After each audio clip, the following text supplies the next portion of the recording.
नमस्कार बच्चों।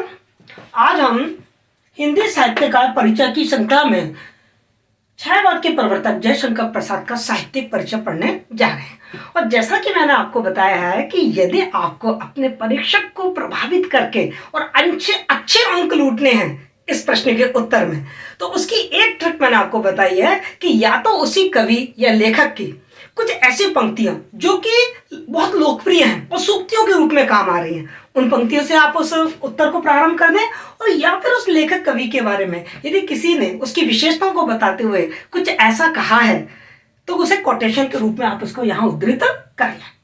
तो आपका जो साहित्यिक परिचय के प्रश्न का जो उत्तर है वो काफी प्रभावशाली लगेगा और आपको बहुत अच्छे अंक प्राप्त होंगे।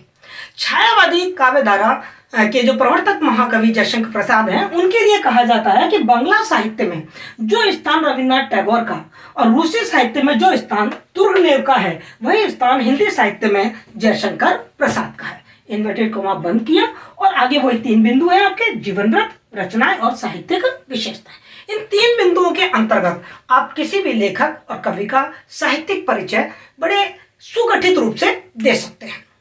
छायावादी काव्यधारा के प्रवर्तक महाकवि जयशंकर प्रसाद का जन्म 1889 में बनारस के सुंगनी साहू परिवार में हुआ था और मात्र 9 वर्ष की आयु में ब्रज भाषा में कलाधर के नाम से उन्होंने कविता को रचकर पूरे काव्य जगत को स्तंभित करके रख दिया था और अपनी काव्य प्रतिभा का परिचय दे दिया था। बहुमुखी प्रतिभा के धनी जयशंकर प्रसाद ने केवल कविताएं नहीं लिखी, उन्होंने कहानी, उपन्यास और नाटक और साथ में भारतीय सभ्यता और संस्कृति से संबंधित काफी शोध प्रबंध उन्होंने हिंदी साहित्य को दिए।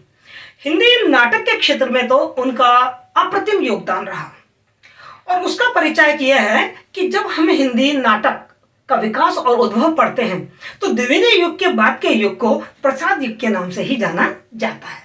आनंदवाद के समर्थक जयशंकर प्रसाद की सत्यम शिवम सुंदरम जैसे सांस्कृतिक मूल्यों को प्रतिष्ठापित करती पुस्तक कामायनी हिंदी का एक अन्यतम महाकाव्य है और यही महाकाव्य कामायनी जयशंकर प्रसाद की अकूत प्रतिभा और उनकी अक्षय प्रतिष्ठा का कारण बना और इस महाकाव्य पर उनको मंगला प्रसाद पारितोषिक से पुरस्कृत किया गया। सुमित्रा नंदन पंत ने तो इस महाकाव्य को, कामायनी महाकाव्य को हिंदी साहित्य का ताजमहल तक कह दिया। कामायनी के अतिरिक्त उन्होंने झरना, आंसू और लहर ये प्रसिद्ध उनके काव्य संग्रह रहे हैं।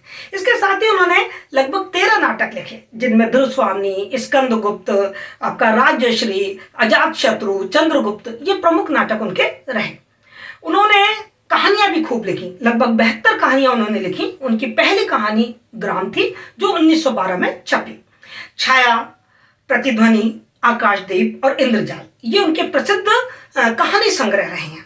उन्होंने तितली और कंकाल जैसे बड़े लोकप्रिय उपन्यास लिखे। इरावती उनका अधूरा उपन्यास हमें मिलता है क्योंकि बड़े असमय 1936 में टीबी के कारण टीबी की बीमारी से उनकी मृत्यु हो जाती है। प्रयोगधर्मी रचनाकार जयशंकर प्रसाद की भाषा में हमको हिंदी की खड़ी बोली का कमनीय रूप देखने को मिलता है। उनकी भाषा में तत्सम शब्दावली की प्रधानता है, संस्कृत निष्ठता है, उनकी शैली बड़ी परिमार्जित और परिष्कृत शैली है। साथ ही उनकी भाषा में हमें प्रतीकात्मकता, लाक्षणिकता, काव्यात्मकता, भावात्मकता इस सबके दर्शन होते हैं और उनकी जो भाषा और शैली है उसमें छंद विधान और अलंकार योजना अतुलनीय है। बहुत ही उनकी सौंदर्य चेतना का तो सब लोहा मानते हैं। मात्र 11 वर्ष की उम्र में जयशंकर प्रसाद ने अपने पिता को खो दिया था। 15 साल की उम्र में उनकी माताजी भी चल बसी और 17 साल की उम्र में उनके सर से उनके भाई का साया भी उठ गया था। उनकी 2 पत्नियां मर चुकी थीं। इतनी ज्यादा विरह वेदना उनके व्यक्तिगत जीवन में थी और यह विरह वेदना उनके आंसू नामक काव्य में दयाद्र होकर उमड़ पड़ी।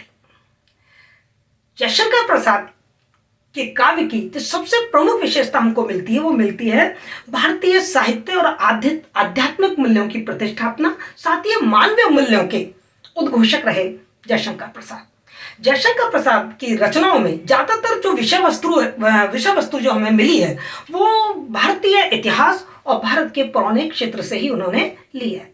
ऐसे बहुमुखी प्रतिभा के धनी, ऐसे हिंदी साहित्य के अप्रतिम साहित्यकार जयशंकर प्रसाद को हमने 1936 में खो दिया, लेकिन उनका हिंदी साहित्य के प्रति जो योगदान है वो सदा सदा के लिए याद किया जाएगा। Thank you so much.